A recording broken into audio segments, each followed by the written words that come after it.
Hello and welcome again. I posted a video on my Money Tips Daily Facebook page and some photos of me sitting in a Porsche and driving a Porsche and posing with the latest model of the 911 Porsche that they brought a new model out in March. And it was a bit of fun, but I wanted to set the record straight and say that I didn't buy that Porsche. I don't even own a Porsche. Now, I'm not trying to put the video up there to pretend I've got a supercar and like one of these people who would drive a Ferrari and then get in a private jet for the day and then say you too can have this lifestyle. No, I'm not trying to do that. It was just a bit of fun, and I wanted to set the record straight that I didn't buy that Porsche 911, and I wanted to say also that I would not buy that Porsche 911. I don't want to buy £100,000 car. I don't think it's a good investment. Maybe I'm just too tight. I don't know. But I like to put my money into things that appreciate in value rather than depreciate in value. And cars immediately got the VAT as you drive it off the forecourt. So £100,000 car could be worth 80 as soon as you drive it off the forecourt. Now, okay, some cars you can buy specialist cars, maybe a McLaren or something like that probably will go up in value. But generally speaking, cars, consumer goods and those sort of things don't go up in value. They depreciate in value and are liabilities rather than assets. I prefer to put my money into assets. And even people who buy those sort of cars will readily admit that they made the money first. They didn't make a few pounds and then start blowing it on consumer goods. So that I was in that showroom actually to drive somebody to pick up their Porsche, which is I think about 9 years old, for a service. So the service had been done. We went there and suddenly, oh look, there's a function going on tonight for the launch of the new Porsche 911, and there was champagne everywhere. And I didn't get an invite because they probably know I'm too tight to buy one. But there was a big thing going on that night. And so that's why I just sort of pose and take a few photos and that sort of thing. They're beautiful cars, and I like them. But and when you talk about liabilities and keeping a car on the road, when she went to pick up that Porsche, the bill for an ordinary service, okay, it had a Porsche battery, special Porsche battery with it. A new battery was needed. I think that was about £160 plus fit-in and acid. They had to buy the acid separate, and that service come to £1,500 for a basic service, which was an oil change in effect and a new air filter and that sort of thing. But £1,500, and that is not an expensive survey. A full survey would cost £2,000-3,000 easily there. And okay, you don't need it every year, but you can see the type of cost. And the guy in the service department said, these bills are not unusual. It's not unusual to get more than £5,000 bills for keeping these cars on the road. And he made no apologies about that. He said, yeah, these cars are expensive to keep on the road. And of course, when you drive into a nail and your tyre goes, it's it's £400 or £500 rather than £80 down your local quick fit, which I do for my Volvo. So they're quite expensive to cut. Now, I know they're more fun to drive than a Volvo, although personally I prefer driving a larger car. I don't like squeezing into a small sports car. So I drove the car for a bit of fun and made a little video and that sort of thing, but it's not my kind of car. And I was thinking about this particular Porsche. The reason I'm banging on about this is because when she bought this car, we actually bought it as part of the business. We were in business together and the company was going really well, and we bought company cars. I think I had a Merc or a BMW later, but I had a Merc at that time on a lease, and she went for her dream car, which was the Porsche Boxster. And that was great. So at the time, the cars were both around £45,000 on the road if you bought it cash. Now, we didn't buy it cash. We bought it on lease finance, and I gave mine back at the end, but she wanted to keep hers, so she eventually took it over and paid off the finance, and it's her car. And I was thinking about where that money had gone and what that money would have done for us in terms of cars or invest in it. Now, round about that time, I put my money into a property, a buy-to-let property, and I did put a bit more than £45,000 in, maybe £50,000 or £60,000 into that deal, but some of it wasn't my own cash. It was borrowed from some other remortgage. So I put that money in and bought a property for 280, and when I sold it 4 or 5 years later, I think I sold it for 440, right? So, I'd made, you know, 140, 150,000 pounds on the deal. Okay, I had costs and stamp duty and all the rest of it, and I spent a bit of money on it, but not a fortune. And I had rental income during that time.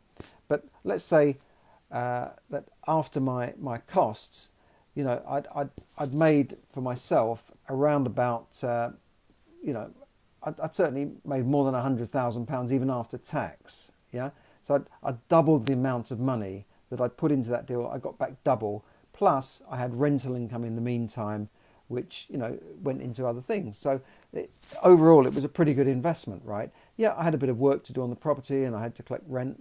Big deal. But on the whole, it was a nice, sweet investment.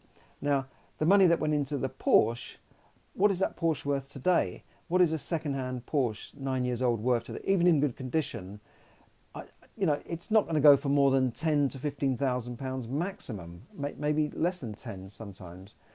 So okay, I'm not saying she's trying to sell it for that. It's still a good car. It's low mileage. It will go on forever, provided you maintain it. But I'm just giving you that example of what money has done in a property as opposed to what money has done in a car. And it goes for most of these consumer goods like big widescreen TVs, gadgets, £2,000 phones, and all of these things, which in my years in financial services, I found that the people with the less money, the less financially astute, the people who had no savings, the people who were not saving for their future, not doing anything for their future, seemed to have the biggest TVs, the most expensive gadgets, the most expensive pedigree dogs, and things that they just couldn't afford. They had cars on the forecourt, 40, £50,000 cars on the forecourt of their houses or in the street that were really above their means. And you see this, you see people driving around in these cars. They're not usually bought for cash. They're usually on loans, taking up quite a chunk of their income, which means that then they can't save. And then a few years later say, oh, I'm 30, oh, I can't afford to buy a property, it's the government's fault. Or it's all those Chinese coming over here buying the properties, pushing up the prices of my houses in Birmingham. Well, I don't think so. The reason you can't buy a property is that you spent all your money on gadgets and expensive drinks and nights out, and you haven't saved money. Instead of buying an expensive car, for the price of that service for a Porsche, you could actually buy a decent car. Now I'm going to let you into this secret.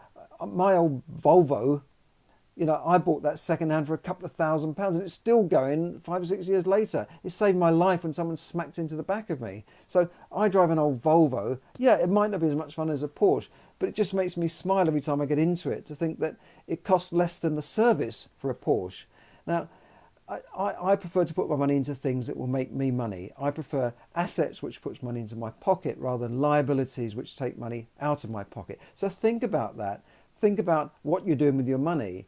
Think about where your money is going and what that money is going to do for you in the future. Because if it's going into gadgets, if it's going into, the latest smartphones and, the most expensive Apple computers and all these things that you don't really need, it's just nice to have.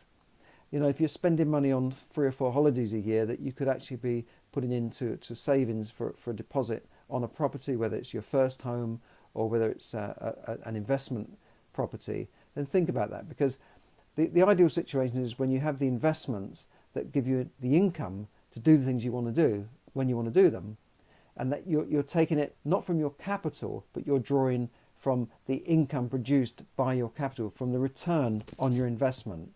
And that's what a very astute multimillionaire told me years ago, that you should be in a situation where the investment income you have, you live on your investment income, but you never spend your capital. Do you see the difference? The capital is what you invest. That's your seed money, your capital that you put into things. You buy properties with, you put into investments or shares or whatever your bag is. But you don't spend that capital, because the capital is like the goose that lays the golden egg. You know the old proverb of the goose. The king had this goose that laid a golden egg every day. And he one day got greedy and said, there must be more to this goose. Why do I only get one golden egg a day? So he ended up killing the goose and ripping it open and to see if there were more eggs inside the goose. But of course, the moral of it is you don't kill the goose that lays the golden egg. So you don't spend your capital that gives you those profits, those golden eggs. You invest that capital and then get to a situation where you can live off the investment income. Then you are financially free. In the meantime, you've got to work, of course. You've got to do your day's work. You might have to work for somebody else, or you may be building up a business.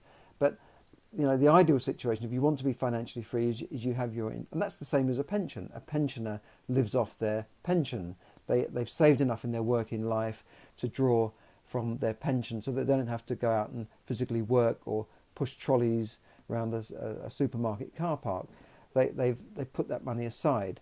So think about that, and instead of buying fast, expensive cars, buy slow, boring cars and put your money into boring properties that give you boring income and returns on your money. That for me is not boring, for me is exciting, that give you exciting returns on your money, and then you will be financially free. You'll be able to do the things you want to do when you want to do them. As Zig Ziglar used to say, if you do the things you have to do when you have to do them, pretty soon you'll be in a position where you can do the things you want to do when you want to do them. Sorry about the accent, Zig. But that's the situation you want to get yourself into. So go out there, learn about investments, invest your money and enjoy those returns. Thanks very much.